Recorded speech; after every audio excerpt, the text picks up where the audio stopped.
اور ان کے پاؤں میں طاقت آئے اور اللہ کے گھر کی تعمیر ہو۔ بادشاہ رونے لگا، روتے روتے کہا تو ہار گئی، تو جیت گئی اور میں ہار گیا۔ بادشاہ ہار گیا اور ایک میری پبلک کی ایک عورت جیت گئی۔ حقیقت یہ ہے کہ اللہ تعالیٰ کے وہاں چھوٹے چھوٹے عمل کی قدر ہوتی ہے۔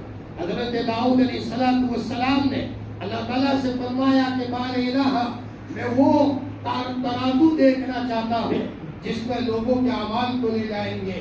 اللہ تعالیٰ نے فرمایا داؤد تم نہیں دیکھ سکتے، فرمایا بار الہ میں دیکھنا چاہتا ہوں۔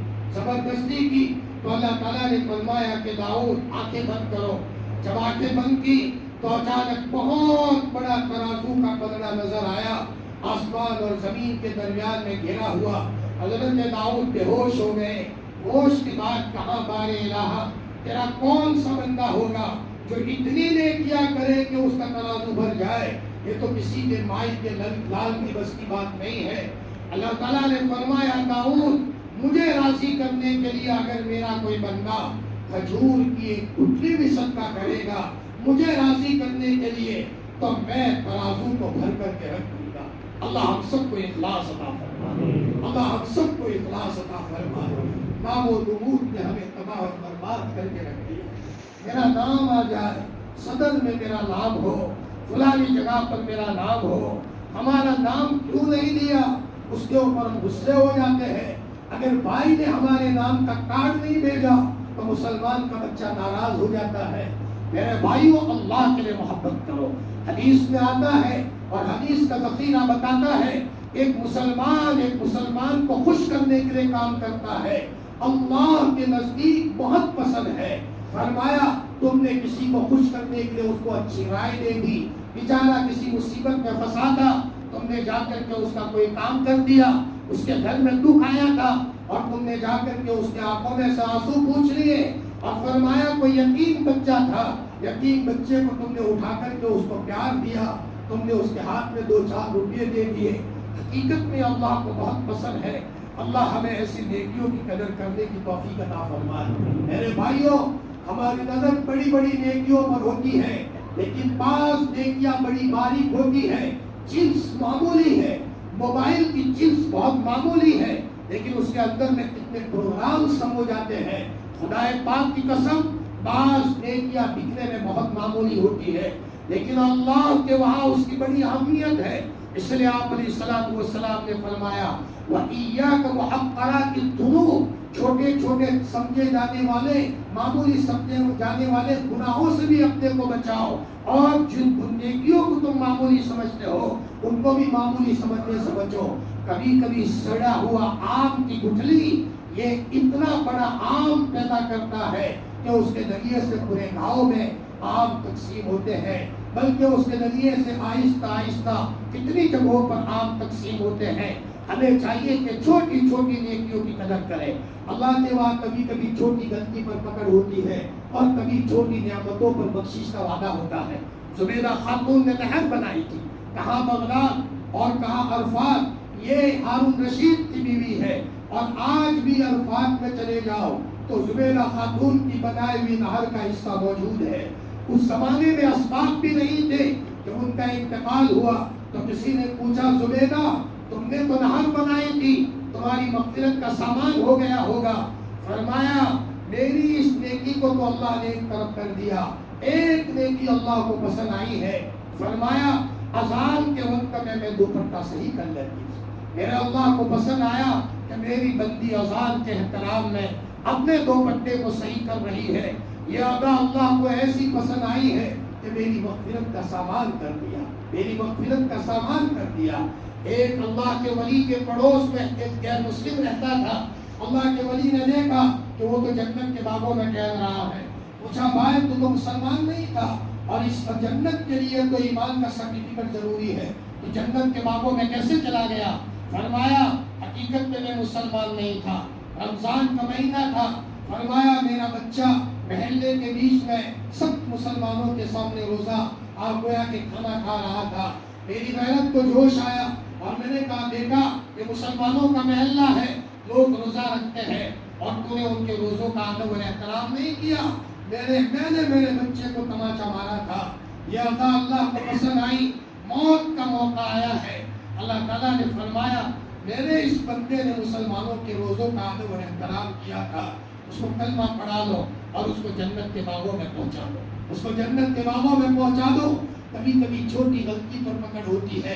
فرمایا حضرت یعقوب علیہ السلام تہجد پڑھ رہے ہیں اور تہجد پڑھتے پڑھتے بیٹے یوسف کے اوپر نظر چلی گئی اور اللہ کی طرف سے توجہ ہٹ گئی، وہی آئی یعقوب نماز پڑھتے پڑھتے مجھ سے توجہ ہٹا کر اپنے بچے کی طرف توجہ کر دی ہے، ہم تم کو سزا دیں گے۔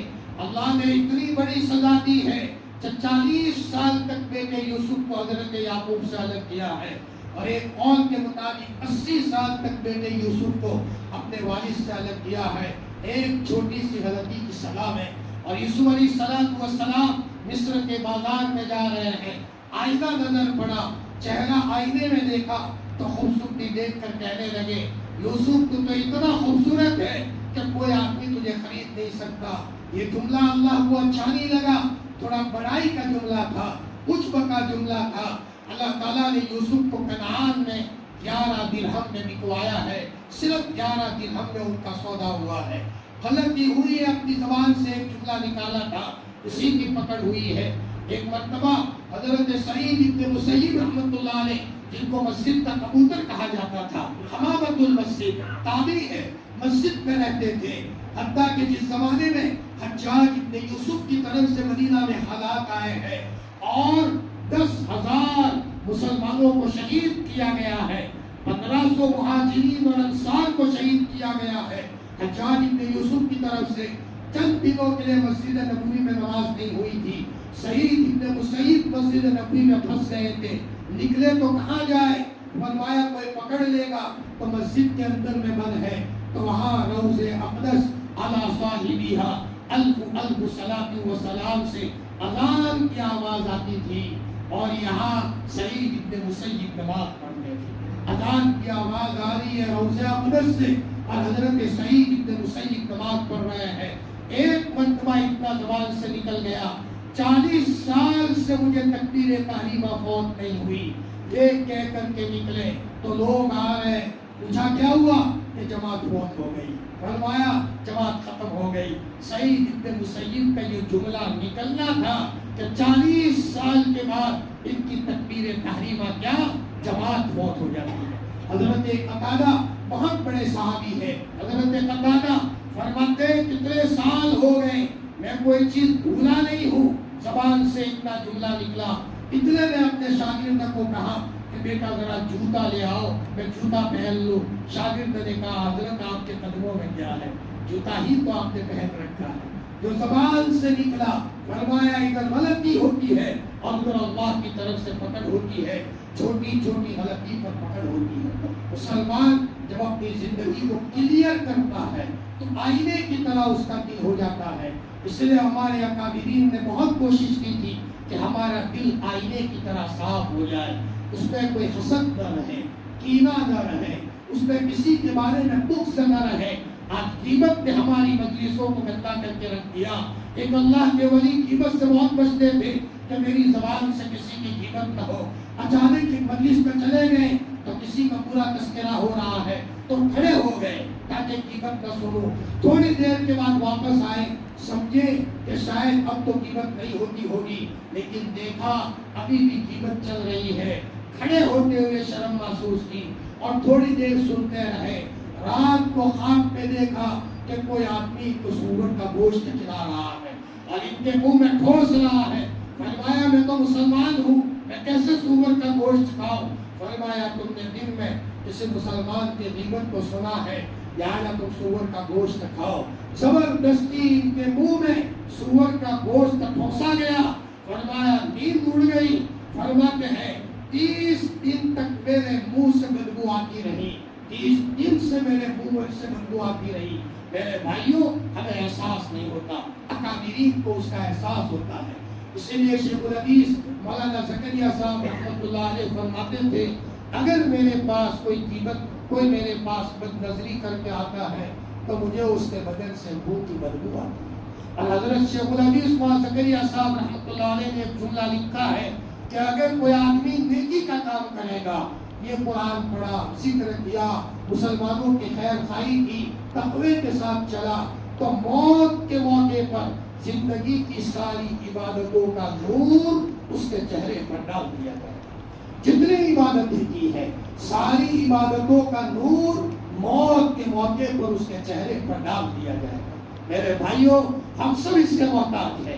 اس زندگی سے آگے بڑی زندگی قبر کا مرحلہ ہے، حشر کا مرحلہ ہے، اللہ کے رسول کو جواب دینا ہے، ایک ایک پائی کا حساب ملتا ہے، لیکن لوگوں کو اس کا احساس نہیں ہوتا۔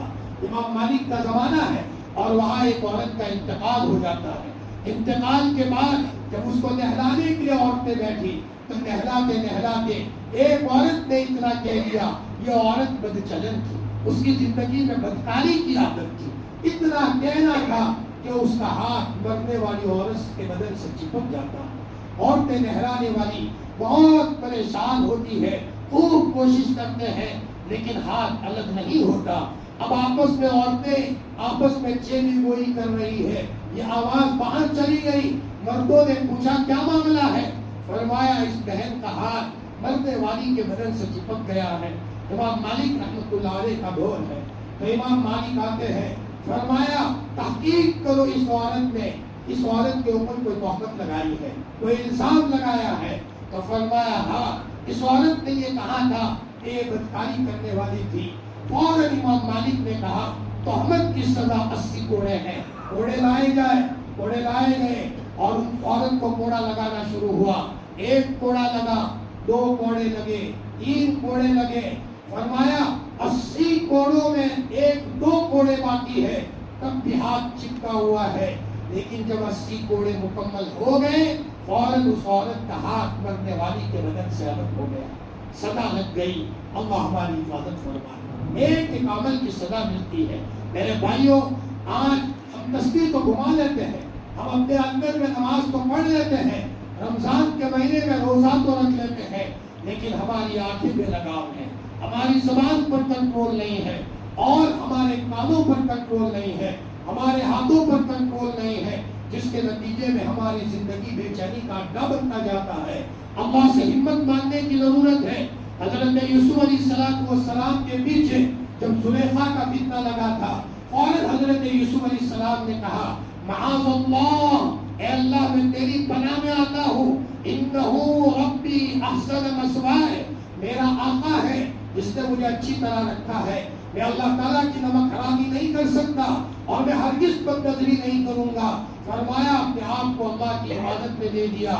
آگے کا جملہ ہم سب کو ڈرانے والا ہے۔ اللہ تعالیٰ قرآن میں فرماتے ہیں انہو لا یفلح المجرمون، فرمایا انہو لا یفلح الظالمون، ظالم لوگ کامیاب نہیں ہوتے۔ اگر کوئی بدنظری کر رہا ہے، اس کی زندگی میں گناہوں کی عادت ہے، یہ اللہ کی نظروں میں ظالم ہے، اور اللہ صاف صاف لفظوں میں فرماتے ہیں میں ان لوگوں کو کامیاب نہیں ہونے دوں گا۔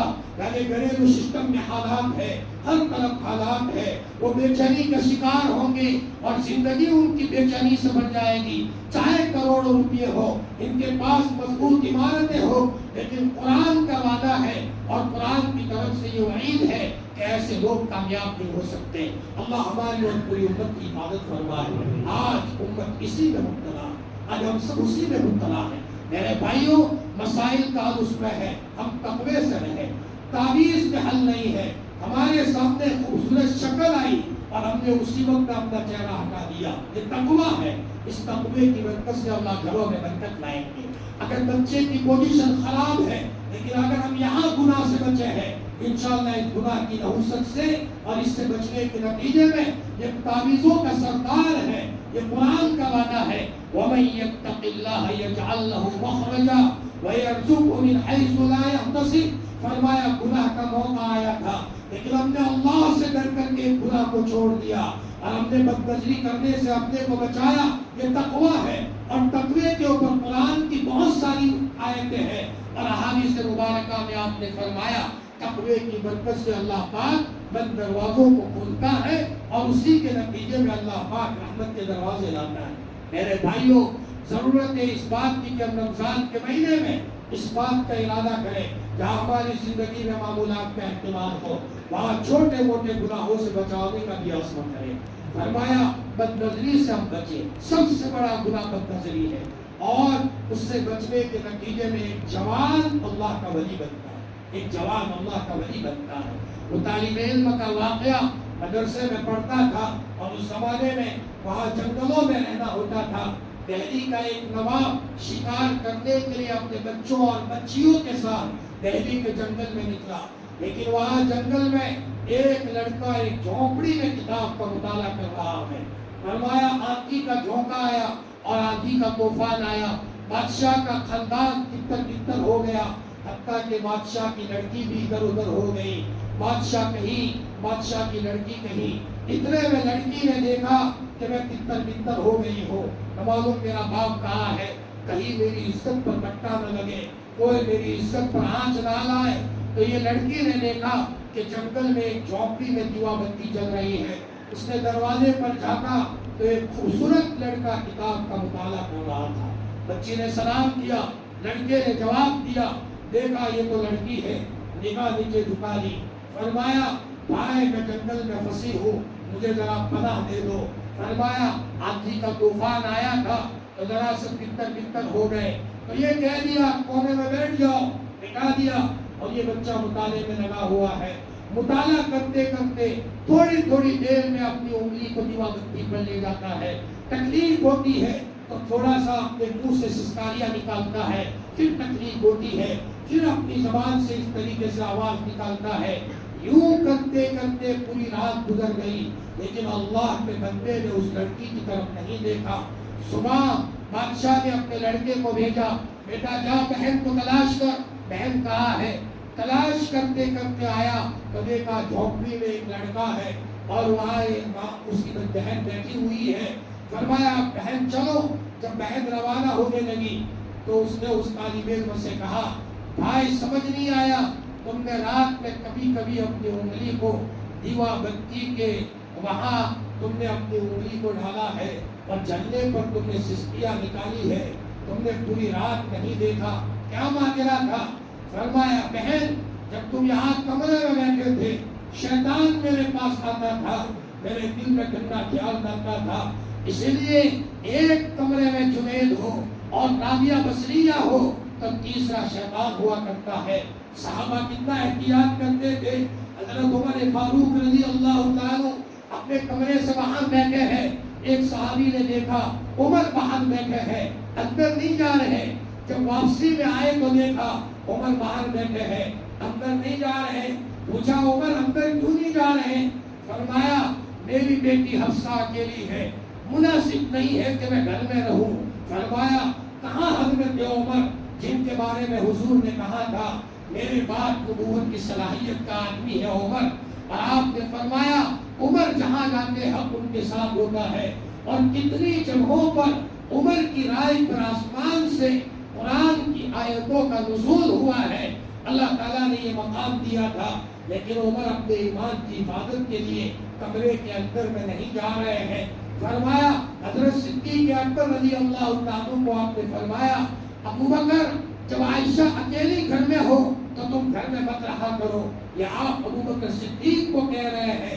آپ کو پتا ہے ابو بکر تو صدیق ہے، طاہر ہے، مطہر اور پاک ہے، اللہ تعالیٰ نے بہت بڑا مقام دیا ہے، صدیقین کا سردار ہے، لیکن آپ ابو بکر کو کہہ کر تا قیامت آنے والی امت کو سبق دے رہے ہیں کہ جب میں ابو بکر جیسے کو احتیاط کا کہہ رہا ہوں تو اے میرے امتیوں تم تو بہت احتیاط کرنا۔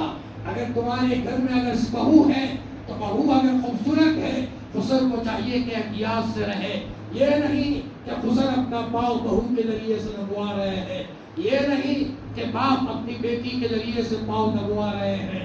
فرمایا یہ سب غلط چیزیں ہیں جس کے نتیجے میں کبھی گڑبڑی ہوتی ہے اور پورے گھر کا اچھی نظام تتر بتر ہو جاتا ہے۔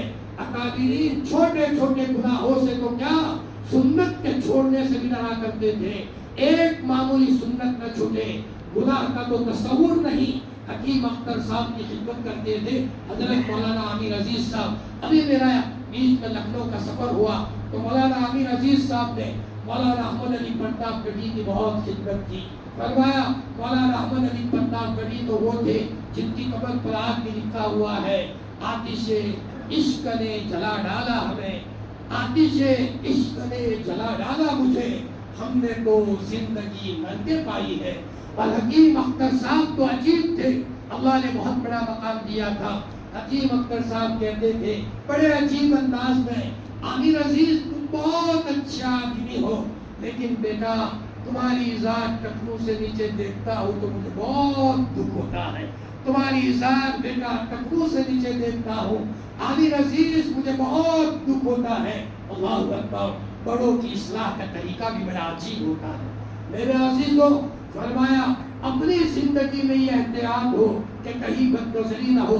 اللہ ہم سب کو اس کی توفیق عطا فرمائے, ہم سب کو اس کی توفیق عطا فرمائے.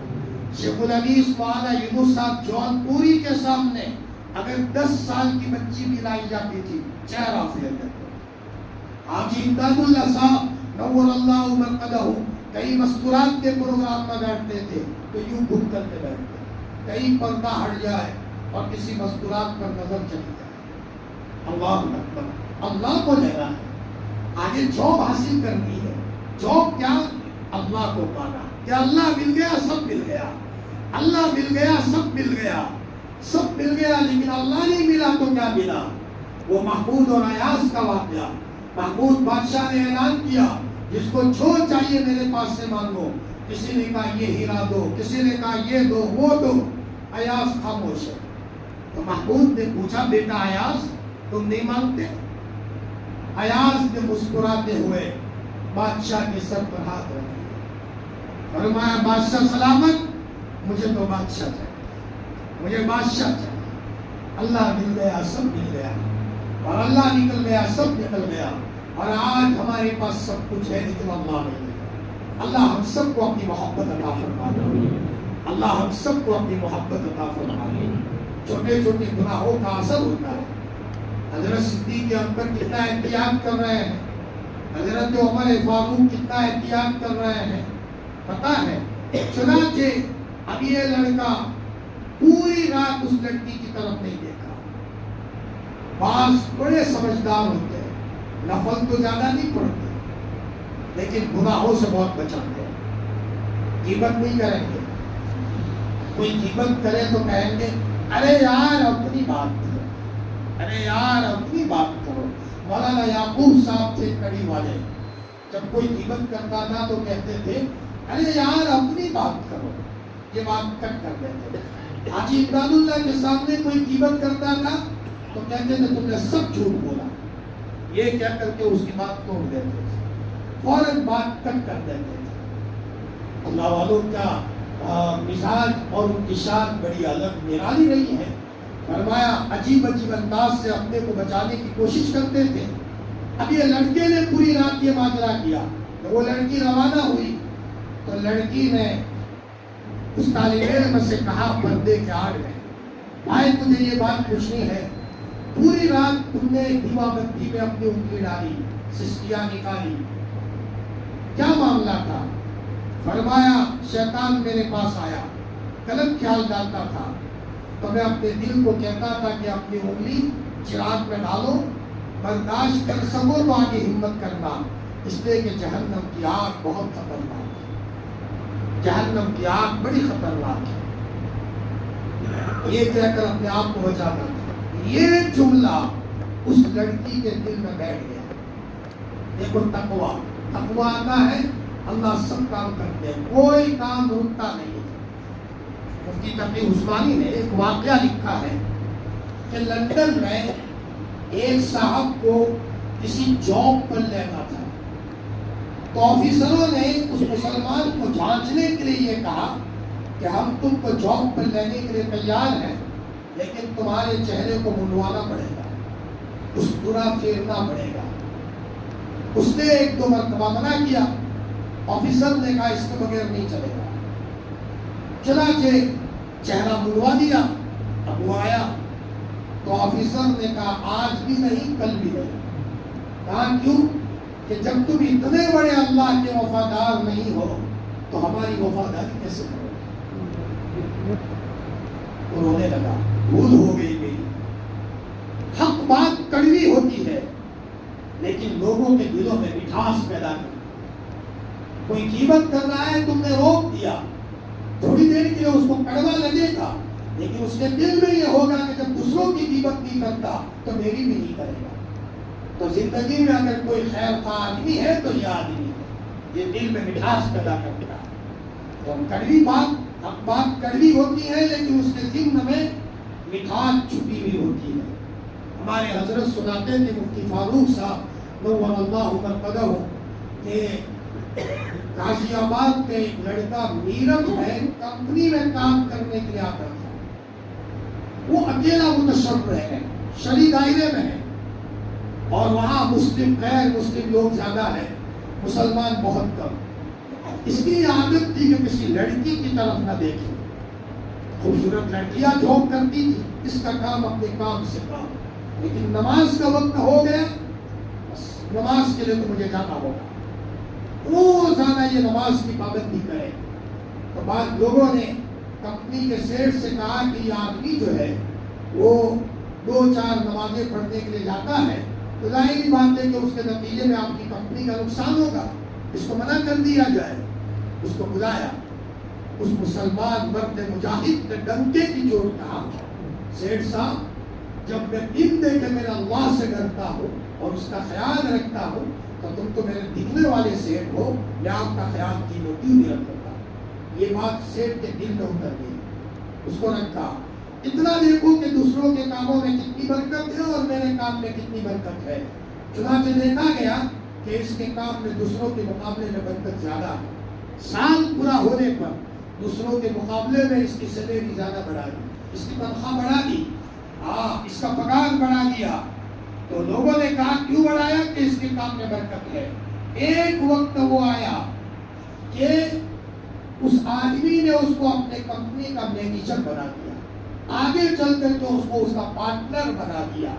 حضرت مفتی فاروق صاحب فرماتے تھے دیکھو مولانا وہ جو جا رہے ہیں وہ کوئی عام آدمی ہے، یہ کوئی مولانا اور محدث نہیں ہے، عام آدمی ہے، لیکن ان کی زندگی دیکھو۔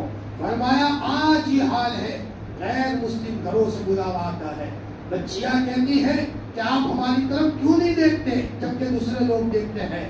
یہ لڑکا کہتا ہے کہ میرا اللہ سے ڈر لگ رہا ہے، میرا اللہ دیکھ رہا ہے۔ تو غیر مسلم گھروں سے بھی خبریں آتی ہے کہ ذرا اس بچے کو اپنے یہاں لاؤ، اپنے یہاں اس کی دعوت کریں، لیکن یہ بچہ کسی کے گھر نہیں جاتا۔ میرے بھائیوں، ایک ایک عمل کا اثر ہوتا ہے۔ رمضان کا مبارک مہینہ اللہ تعالیٰ نے ہمیں اس لیے عطا فرمایا ہے، چنانچہ ہوا یہ کہ اس لڑکی کے دل میں یہ لڑکا بیٹھ گیا، اس کا رشتہ نہیں تھا، لڑکی نے منع کر دیا مجھے وہ رشتہ نہیں کرنا۔ کہاں کرنا ہے؟ مجھے اسی لڑکے سے رشتہ کرنا ہے جس لڑکے کے ساتھ میں نے رات گزاری تھی۔ گھر والے سمجھے مانو نہ مانو، اس رات میں کچھ چوری ہوئی ہے، آپس میں دونوں کی گڑبڑی ہوئی ہے، اور بادشاہ کے لوگ غصے ہو کر کے آئے۔ یہاں تو چرچا تھا کہ اس لڑکے کی انگلی سے خوشبو نکل رہی تھی، سارے لوگ اس لڑکے کی انگلی سے خوشبو بھاگ رہے تھے اور یہ کہہ رہے تھے، وہ بچہ کہہ رہا تھا رات میں جب میری انگلی جلی ہے مجھے تکلیف تو ہوئی ہے لیکن اللہ نے اس کے ذریعے سے وہ خوشبو دی ہے۔ فرمایا اس خوشبو کی وجہ سے میرا پورا گھرانہ معطر ہے۔ اللہ تعالیٰ نے بادشاہ کی لڑکی اس کے گھر میں دی، یہاں تک نہیں بلکہ بادشاہ نے جب اس کو اپنا داماد بنایا، حکومت نے اس کو اپنا پارٹنر بنایا، 5 انگلیاں گھی میں کی اور اللہ نے تقوی کی برکت سے اس کی زندگی کو خوشحال کر دیا۔ میرے بھائیوں، تقوی کو لینے کے لیے تھوڑا دل پر پتھر رکھنا پڑتا ہے۔ عطایا بقدری بنایا، آدمی جتنی مشقت اٹھاتا ہے اتنا اس کو انعام ملتا ہے۔ صدیق اکبر رضی اللہ عنہ نے مشقت اٹھائی، اتنی مشقت اٹھائی کہ تبوک کے موقع پر پورا مال لا کر کے آپ علیہ السلام کے دربار میں حاضر کر دیا اور پوری فیملی کو آپ کے ساتھ خدمت میں لگا دیا۔ حتیٰ کہ ایک موقع پر حضرت اسماء نبی کریم صلی اللہ علیہ وسلم کی خدمت میں ٹفن لے کر کے جا رہی ہے اور راستے میں ابو جہل ملعون مل گیا۔ ابو جہل کو پتا چلا کہ ابو بکر کی بیٹی ٹفن لے کر جا رہی ہے تو پوچھا اسماء بتا تیرا باپ کہاں ہے اور محمد کہاں ہے؟ لیکن وہ عام آدمی کی بیٹی نہیں تھی، وہ صدیق اکبر کی بیٹی تھی۔ حضرت اسماء نے کہا مر تو سکتی ہوں لیکن میں میرے اللہ اور اللہ کے رسول اور میرے باپ کا سراغ نہیں بتا سکتی۔ ابو جہل نے زور سے تماچا مارا، اسما گر جاتی ہے اور پتھر کی ایک نوک پیشانی میں گھس جاتی ہے، خون نکلتا ہے، اسما کے کپڑوں پر تھوڑا خون لگتا ہے۔ آپ علیہ الصلوۃ والسلام کے پاس حضرت اسما جب جاتی ہے، خون کی حالت میں دیکھ کر لاٹ لے کے آنکھوں میں آنسو بھر آئے۔ آپ نے فرمایا بیٹی اسما کیا ہوا؟ فرمایا یا رسول اللہ صلی اللہ علیہ وسلم میں آ رہی تھی اور ابو جہل نے مجھ سے پوچھا بتا محمد اور ان کے ساتھی ابو بکر کہاں ہے؟ میں نے بتانے سے انکار کیا تو ابو جہل نے مجھے زور سے تماچا مارا ہے اور حضرت میں گر گئی ہوں۔ حضور کی آنکھوں میں آنسو بھر آئے اور آپ نے روتے روتے فرمایا اے اللہ میں نے سب کے احسان کا بدلہ ادا کر چکا ہے، ادا کر دیا ہے، ابو بکر کے احسان کا بدلہ اللہ پاک اپنی شان ادا کرے۔ آپ نے ایک مرتبہ فرمایا کہ کسی کے لیے جنت کے دروازوں سے بلاوا آئے گا، کسی نے ایک دروازے سے بلاوا آئے گا، لیکن ابو بکر وہ ہوں گے جنت کے آٹھوں دروازوں سے بلاوا آئے گا۔ ہر دروازہ کہے گا ابو بکر یہاں آؤ، ابو بکر یہاں آؤ، ابو بکر یہاں آؤ۔ میرے بھائیوں قربانی کے بغیر کچھ نہیں ملتا۔ اللہ ہم سب کو تھوڑا سا نفس کے خلاف قربانی اٹھانے کا اور مجاہدہ کرنے کی توفیق عطا فرمائے۔ والذین جاہدوا فینا لنہدینہم سبلنا، جتنی مشقت اٹھائیں گے اتنا انعام ملے گا۔ فرمایا ایک آدمی جسمانی خوراک تو لیتا ہے لیکن زہر لیتا ہے تو اس کے بدن میں طاقت آنے کے بجائے دن بدن دبلا ہونا شروع ہو جائے گا، پھیپھڑے سڑ جائیں گے، اس کی انتڑیاں سڑ جائے گی اور اس کا پھیپھڑے بھی خراب ہو جائیں گے، اس لیے کہ زہر لیتا ہے۔ ہم روحانی اعمال تو لیتے ہیں لیکن نظر بد چل رہی ہے، حسد چل رہا ہے، دلوں میں مسلمانوں کے بارے میں کینے بھرے ہوئے ہیں۔ اللہ ہمارے دل کو صاف فرما دے۔ حقیقت یہ ہے صاف دل کے ساتھ جب ہم مصلی پر آئیں گے اللہ تعالیٰ فوراً ہماری دعا کو قبول کریں گے۔ اور مسلمان کا دل جتنا صاف ہونا چاہیے، امام ابو حنیفہ رحمۃ اللہ علیہ کو ایک آدمی نے برا بھلا کہہ دیا، بہت برا بھلا کہا۔ امام صاحب ہمارے امام ہیں جن کے مسلک پر ہم نماز پڑھتے ہیں، بہت دل دکھا۔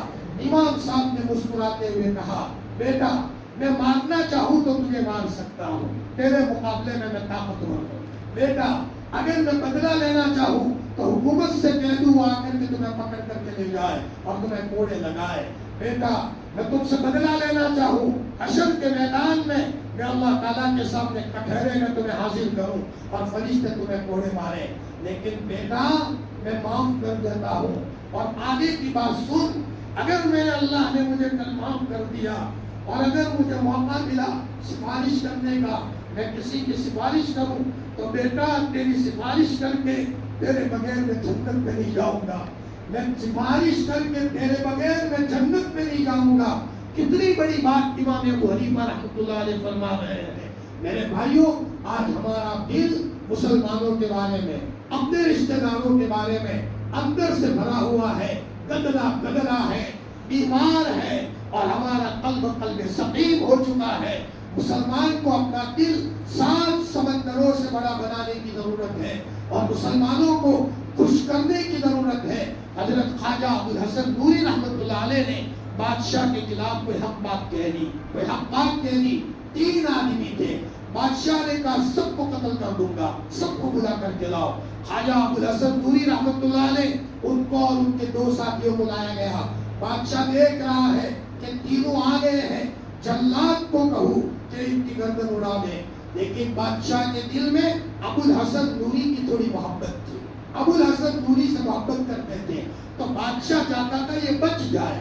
تو بچنے کی شکل یہ ہے کہ مجلس بدل دوں اور وہ دونوں آگے آ جائے اور ابوالحسن نوری پیچھے چلے جائے۔ مجلس بدلی تو بھی ابوالحسن سب سے آگے، 2 ساتھی پیچھے۔ بادشاہ نے پھر کہا مجلس بدل دو تو ابوالحسن پھر سب سے آگے اور وہ 2 ساتھی پیچھے۔ تو بادشاہ نے کان میں کہا ابوالحسن میں تو تم کو بچانا چاہتا ہوں، پہلے 2 ساتھی آگے آ جائے، تم پیچھے رہو، ان دونوں کو قتل کر دوں، ان کو کیا پتا چلے گا کہ میں تم کو چھوڑ دوں گا۔ خواجہ ابوالحسن نوری رحمۃ اللہ علیہ نے فرمایا بادشاہ سلامت، میں اپنے کو سب سے آگے اس لیے رکھتا ہوں کہ قتل کرنے کا حکم ہے، میں چاہتا ہوں سب سے پہلے میں قتل ہوں تاکہ میرے دو ساتھیوں کو تھوڑا جینے کا موقع ملے، میرے دو ساتھیوں کو تھوڑا جینے کا موقع ملے۔ میں اتنی ترجیح دے سکتا ہوں، اتنا ان کو میرے مقابلے میں تھوڑا بھلا کر سکتا ہوں۔ میرے بھائیوں، مسلمان کی زندگی تو یہ تھی۔ آج ہم جس زمانے میں چل رہے ہیں، لوگ کہہ رہے حالات ہے، یہ حالات تو آنے ہیں، قرب قیامت میں سب ہونا ہے، قرب قیامت میں دجالی فتنوں کی آمد کا دور ہے، لیکن حضور نے ہمیں فتنوں سے بچنے کے لیے جو شکلیں بتائی تھی وہ ہمیں بھی کرنا ہے، اپنے نسلوں کو بھی بتانا ہے۔ وہ شکل یہ ہے، ہم کتاب اللہ سے وابستہ ہو جائے۔ جو آدمی جتنی کتاب اللہ کی تلاوت کرے گا آٹومیٹک اللہ فتنوں سے اس کو بچائے گا۔ جیسے آپ علیہ السلام نے محمد ابن مسلمہ کو دعوت دی، کہا دعا دی تھی، محمد اللہ تم کو فتنے سے بچائے، اتنی دعا دے دی تھی۔ جس زمانے میں جنگ جمل اور جنگ صفین ہوئی ہے، حضرت علی اور معاویہ کی جنگ ہوئی ہے، دونوں طرف مسلمان ہیں، ایسے موقع پر حضرت حذیفہ نے سوچا میں دیکھوں تو صحیح محمد ابن مسلمہ کو حضور نے دعا دی تھی، وہ کہاں چلے گئے ہیں، میں دیکھوں وہ کہاں ہے۔ مدینے میں نہیں ملے، ربضہ میں ملے اور جنگل میں خیمہ گاڑا تھا۔ فرمایا حضرت حذیفہ نے محمد یہاں، فرمایا مدینے میں رہوں گا تو کوئی زبان چلانی پڑے گی، اور حضور نے فرمایا تھا ایک زمانہ آئے گا کہ زبان چلانا تلوار چلانے سے زیادہ سخت ہوگا، اس زمانے میں زبان کو خاموش رکھنا چاہیے۔ اس لیے میں جنگل میں آیا ہوں، حقیقت میں وہ نہیں آئے تھے، نبی کی دعا آئی تھی، نبی کی دعا لے آئی تھی۔ ہمیں بھی چاہیے کہ آج کے زمانے میں چھوٹی چھوٹی عبادتوں کی قدر کریں، اپنے بچوں کو دیندار بنانے کی کوشش کریں، چھوٹے موٹے گناہوں سے اپنے کو بچائیں۔ اور یہ صلاۃ و سلام کی جو مجلس ہوتی ہے بھائیوں، یہ معمولی نہ سمجھے، بڑی سعادت ہے ہمارے لیے کہ اللہ کے رسول صلی اللہ علیہ وسلم پر صلاۃ و سلام پڑھا جا رہا ہے، اور یہ صلاۃ و سلام فرشتوں کے ذریعے سے یہ ہدیہ حضور کی خدمت میں پہنچتا ہے۔ ہمارے پاس ایک ڈاکٹر صاحب آئے، عامی آدمی کی، میں کسی عالم کی بات نہیں کر رہا ہوں، ڈاکٹر کی بات کر رہا ہوں، جن کی لڑکی گائنک ڈاکٹر ہے، لیکن ماشاءاللہ پورا گھرانہ تہجد کا پابند ہے۔ ڈاکٹر صاحب نے کہا مولانا جب میں حضور کی خدمت میں گیا، میں نے صلاۃ و سلام پیش کیا تو حضور نظر نہیں آئے، لیکن میرے کان کے پردے پر آواز آئی ڈاکٹر صاحب آ جائیے، وعلیکم السلام ورحمۃ اللہ وبرکاتہ۔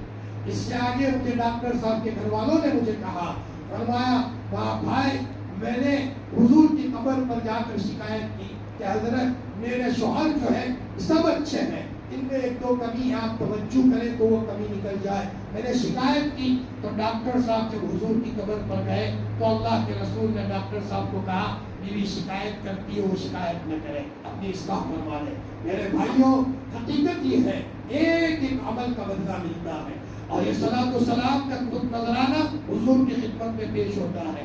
ایک مولانا حضور کی خدمت میں گئے اور ماشاءاللہ میرے صاحب دل حضور کی قبر کے پاس بیٹھ کر 3000 مرتبہ درود پڑھ کر جب پیش کرنے لگے آنکھیں بند کر کے، تو چلتے ہوئے بچے نے کہا تھا ابا جب تم حضور کی خدمت میں جا رہے ہو تو میری طرف سے حضور کی خدمت میں 1,00,000 میں نے درود پڑھا ہے وہ پیش کرنا۔ تو میں نے آنکھیں بند کر کے حضور کو کہا یا رسول اللہ صلی اللہ علیہ وسلم، فرمایا میرے بچے نے آپ کو 1,00,000 کا نذرانہ آپ کی خدمت میں پیش کیا ہے، آپ اسے قبول کر لیجئے۔ اتنا کہنا تھا کہ مولانا مجھے نظر آیا حضور اپنے قبر میں سے باہر آئے اور صدیق اکبر آئے، حضرت عمر فاروق رضی اللہ عنہ آئے، سلمان فارسی رضی اللہ عنہ آئے۔ آپ نے میرا معانقہ کیا اور مجھے نظر آیا کہ میرا بچہ بھی سامنے آیا۔ حضور نے میرے بچے کو کہا کہ اپنی زبان باہر نکالو، حضور نے اپنی زبان میرے بچے کی زبان سے لگائی اور یوں کہا کہ آپ کا بچہ وقت کا محدث ہوگا، اللہ کا ولی بنے گا۔ ایک ایک عمل کا بدلہ ملتا ہے، لہٰذا جب صلاۃ و سلام کی مجلس ہو اس میں بھی ہمیں اہتمام سے شریک ہو۔ اللہ تعالیٰ ہمیں چھوٹی بڑی مجلسوں کی قدر کرنے کی توفیق عطا فرمائے، اور اپنی زندگی میں بار بار کہتا ہوں 2 رکعت نفل کو لازم کر لو جس میں 5 نیتیں ہوں، صلاۃ الحاجہ، صلاۃ الشکریہ، صلاۃ التوبہ، صلاۃ الاستعانہ، مدد طلب کرنے کی نماز استعانہ، اور صلاۃ الاستخارہ۔ نفل میں پارٹنرشپ ہوتی ہے، 5 نیتیں کر سکتے ہیں. صلاۃ الحاجات، صلاۃ الشکریہ، صلاۃ التوبہ، صلاۃ الاستعانہ اور صلاۃ الاستخارہ. اور خصوصاً میں جوانوں کو کہتا ہوں کہ ذرا اپنی زندگی کا انداز بدلے. انشاءاللہ اسی راستے میں چلتے ہوئے اللہ کا جب خاص تعلق نصیب ہو جائے گا تو ہمارا گھر بھی جنت کا نمونہ بنے گا. اللہ تعالیٰ عمل کرنے کی توفیق عطا فرمائے. وآخر دعوانا ان الحمد للہ رب العالمین.